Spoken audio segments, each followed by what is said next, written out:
P. Diddy. A lot has happened since we last talked about P. Diddy. Yes, it has. What happened? Talk to us. Well, where do you want to start? I mean, it's from Jaguar Wright to Justin Bieber to Orlando Brown to Ray J to Ali Carter to Liam Payne to JoJo Siwa and Beyonce. We've got so much to go through. So, a lot of things happening. So, September 16th, many people know Sean P. Diddy Combs was arrested in New York City. And child, he was charged with sex trafficking, racketeering conspiracy, and transportation to engage in prostitution. Now, for those of y'all that don't know, since 2008, he has been a part of a criminal organization that engaged in sex trafficking, forced labor, kidnapping, arson, bribery, obstruction of justice, and other offenses. Hashtag trigger warning. I should have probably said that before. Now, he's also been charged with RICO charges. And so... Wait, what? Do you know what RICO is, just for the folks out there? I do. Okay, good. Because I wrote it in my notes today. I even had to look it up exactly what a RICO is, because we have, the idea of what a RICO is, but this seems a little bit more serious than what folks are making it on the media, right? Yeah. So RICO charges stands for Racketeering, Influence, and Corrupt Organizations Act.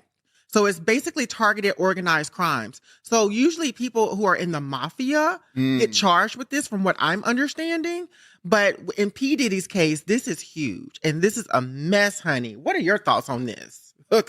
Well, let's first of all start with the fact that the Jaguar Wright situation, now a lot of her videos talks about conspiracy theory, right? So I want to be very clear on that. It's conspiracy, but it seems like a lot of the things that she has said seems to be coming true. And the thing is that she's been saying this for years, and I know she's had mental health issues associated with that, and a lot of people want to discredit her because of that.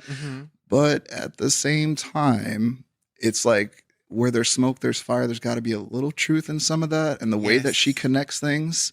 So what have you seen on Jaguar Wright? Because it's been a lot from her, to be fair. She's pretty consistent. I've listened to her videos over the years, and it does sound like a lot of conspiracy theories to me, but I also think there's a lot of truth in this as well, too. Because recently, Jaguar Wright went on Piers Morgan, and she talked a lot about what she needed to talk about.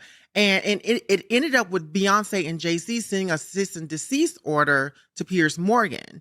And so Piers Morgan had to go on television and apologize for that. But I'm also understanding that I think that Beyonce and her lawyers or someone actually sent it to Jaguar afterwards, because a lot of people were wondering, why are they coming after Jaguar and not... why are they coming after Piers and not coming after Jaguar or whatnot? And for me,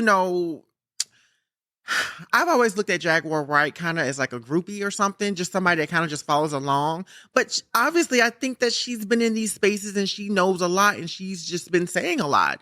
And so I just find it really interesting that during the time of what's happening with P. Diddy, because Cat Williams predicted it. Let's just be clear. Cat Williams said what he said 100%. On that Shannon Sharpe interview, and here we are. At the beginning of the year, too, and it's like almost the end of the year, and it's definitely happening. So, yeah. Oh, do we have new buttons? Uh-oh, I think we're hitting video buttons, too. I don't know what that was. Oh, my gosh.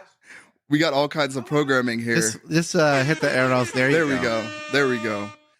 See, this is a live show. This is how live we are. We don't edit these parts out. No, and that's the beautiful thing about this podcast is we actually are truly live. This is a true conversation with very little editing at all, if any, in most of these episodes. So, give us a little grace. We're doing the best we can. But we also want to give you the real chat of what it's like to be in a living room and have a conversation with us. There's just cameras here. But back to the Jaguar Wright situation. So, looking at a lot of the stuff she said on Piers Morgan, I mean, she was saying she was a sex dominatrix, from my understanding. What? That's how she allegedly got this information. Yeah, I watched the whole Piers Morgan thing. We actually have the apology video.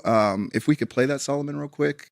Piers Morgan has had to apologize to Beyonce and Jay-Z after a guest on his YouTube show made allegations that the couple said were totally false. Singer Jaguar Wright was invited on Uncensored to talk about Diddy's arrest and said she'd been screaming that Diddy and Jay-Z are monsters for 4 years. Piers Morgan said Beyonce and Jay-Z's lawyers contacted the show and asked for Jaguar's comments to be taken down, saying the claims have no basis in fact. Parts of the interview with her allegations have been edited out. Piers Morgan said, editing interviews is not something we do lightly. We apologize to Jay-Z and Beyonce.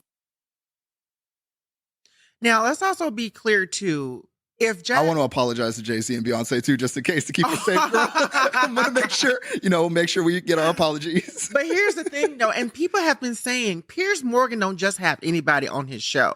If he didn't think there was some truth to that, he would not have had her on the show. And so when I'm hearing people say that, it makes me think there really may be some truth to all of this. And for so long, she's been silenced. And people just didn't believe her. But now that this whole thing with Diddy has come out, it's like, we need to be listening. But I also follow a lot of bloggers who also engage in conspiracy theories about what's happening too. So it's really hard to catch up with it. But I was just reading that last week, 9 new accusers came forward. Including and the child, the 13-year-old, right? I think it was either they were 16 or 14. But here's the thing. It was only one female and all males. And the only female plaintiff out of the 9 says that Combs wanted to speak to her privately at a Biggie Smalls promotional party back in 1995 before he actually slammed her head in the wall and SA'd her.